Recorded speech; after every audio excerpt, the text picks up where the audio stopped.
இந்த உலகத்துல நீங்க நிறைய பேய் படம் பார்த்திருக்கலாம், இல்ல பேய நேரா கூட பார்த்திருக்கலாம், இல்ல கனவுல பார்த்திருக்கலாம். அப்படி இல்லாட்டினா ஒருவேளை பார்க்காமே இருக்கலாம். நீங்க பேயவோ அதை பத்தின கதையவோ கேட்காம இருந்தா இந்த கதை உங்களுக்கான.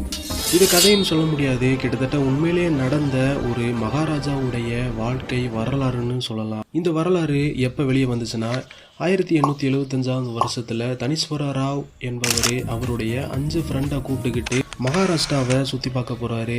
இவர் சுற்றி பார்த்த இடம் புனேல உள்ள ஒரு மிக பழமையான ஒரு அரண்மனை. இந்த அரண்மனைக்கு உள்ள ஒரு நாள் நைட்டு தங்கணும்னு முடிவெடுத்து இந்த 5 பேரும் அந்த அரண்மனைக்குள்ள யாருக்கும் தெரியாமல் உள்ளே போய் தங்க போகிறாங்க. போன இவங்க திருப்பி வரவே இல்லை. மறுநாள் காலையில் இந்த 5 பேரோட டெட் பாடிஸ் தான் வெளியே வருது. அந்த 5 பேருடைய டெட் பாடிஸ்லேயும் ஒரே மாதிரியான காயங்கள், கீறல்கள்னு யாரோ கத்தியை வச்சு வெட்டியிருக்க மாதிரியான தழும்புகள் நிறையவே இருந்திருக்கு. அப்படி இந்த அரண்மனைக்குள்ள யாரு கொண்டிருப்பா? இந்த அரண்மனைக்குள்ள அப்படி என்ன இருக்கு? நீங்க தெரிஞ்சுக்கிறோம்னா ஹெட்ஃபோனை போட்டுக்கிட்டு லைட்டெல்லாம் அமர்த்திட்டு தனியாக உட்காந்து கேட்டு பாருங்க. நான் உங்கள் zone. Welcome to the zone.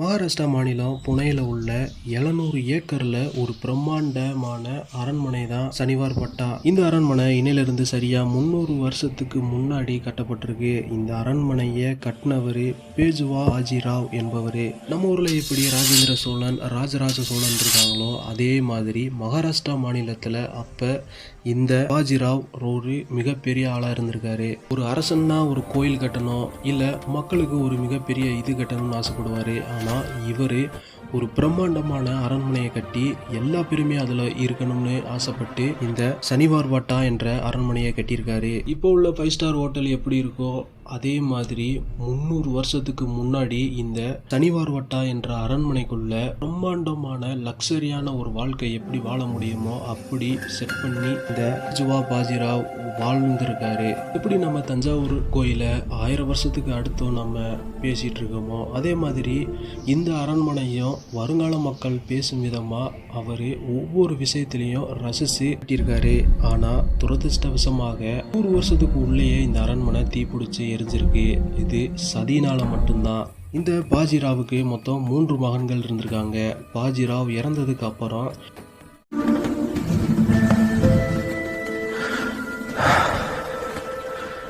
முதலாவது மகனுக்கு பொறுப்பு ஒப்படைச்சிருக்காங்க. இந்த முதலாவது மகன் போர்ல மரணம் அடைகிறாரு.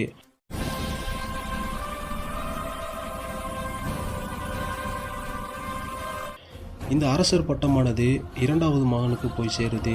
இந்த 2வது மகனும் நல்லாவே ஆட்சி பண்றாரு. இவருடைய 27வது வயதுல உடல்நல குறைவால இறந்தும் போயிறாரு.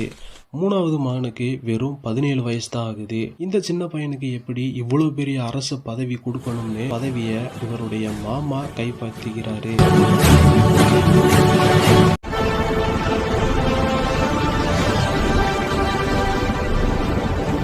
கிட்டத்தட்ட 3 வருஷத்துக்கு மேலே அந்த சின்ன பையன் கையில் எந்த ஒரு பொறுப்பையும் கொடுக்காதனால அந்த சின்ன பையனுக்கு 20 வயசு ஆகிறப்ப இவருடைய மாமாவை சிறையில் அடைச்சி அந்த 3வது மகன் அரசன் பதவியை ஏற்றுக்கிறாரு.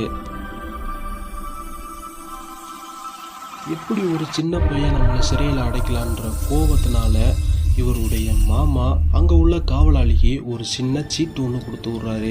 அந்த சீட்டுல அரசரை எப்படி நாசலும் பிடிக்க வேணும் மட்டும்தான் எழுதியிருக்காரு. ஆனா இவருடைய மனைவி அந்த சீட்டை பிடிச்சு கிழிச்சு அதுல அரசரை கொன்னுடணும்னு எழுதி மாத்தி அனுப்பிச்சுடுறாங்க.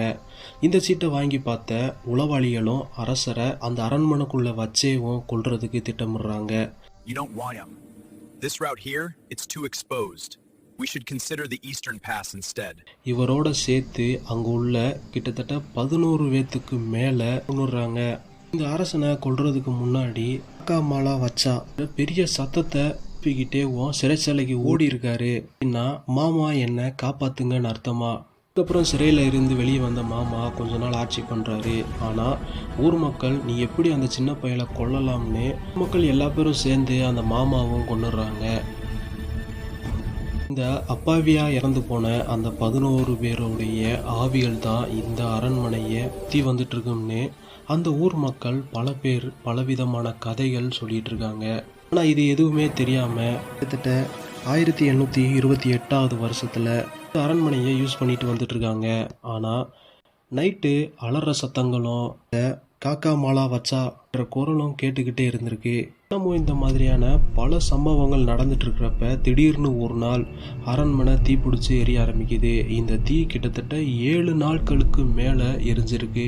இந்த தீ எப்படி வந்துச்சு, எதனால வந்துச்சு, யார் பற்ற வச்சாங்கன்னு கேள்வி இன்னைக்கு வரையும் ஒரு மர்மமாகவே இருந்திருக்கு. இந்த தீ கண்டிப்பாக அந்த 11 ஆவிகள் தான் பற்ற வச்சிருக்குன்னு இன்னைக்கு வரையும் அந்த மகாராஷ்டிரா மக்கள் நம்பிட்டு வந்துட்டு இருக்காங்க.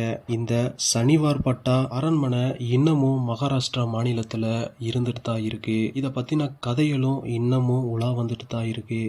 இந்த வீடியோ உங்களுக்கு பிடிச்சிருக்குன்னு நாங்கள் நினைக்கிறோம். இந்த மாதிரியான இன்ட்ரெஸ்டிங்கான வீடியோ பார்க்க நம்ம சேனலை மறக்காமல் சப்ஸ்கிரைப் பண்ணிக்கோங்க. நன்றி, வணக்கம்.